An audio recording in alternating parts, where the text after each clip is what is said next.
Отец Александр, а как вы считаете, Земля, она плоская? Да, конечно, плоская на 3 китах.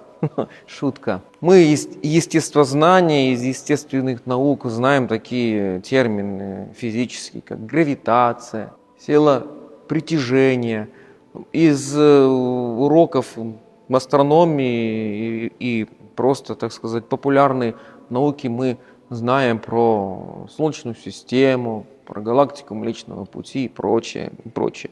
У меня нет основания не доверять научным данным. Хотя для меня было открытием, что в настоящее время существуют так называемые свидетели плоской Земли, и даже чуть ли не в религиозный смысл вводят этот вопрос.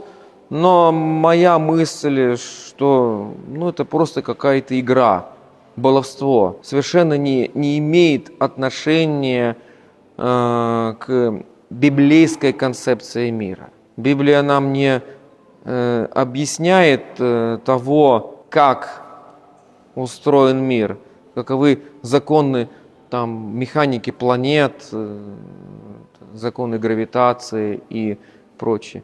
Библия говорит нам о том, что мир существует по Слову Божьему. Вначале сотворил Бог небо и землю, а мы, так сказать, люди, используя научный метод, используя какие-то наблюдения, узнаем все больше и больше, как устроена эта Земля. Мне кажется, что эти знания помогают нам сохранять Землю.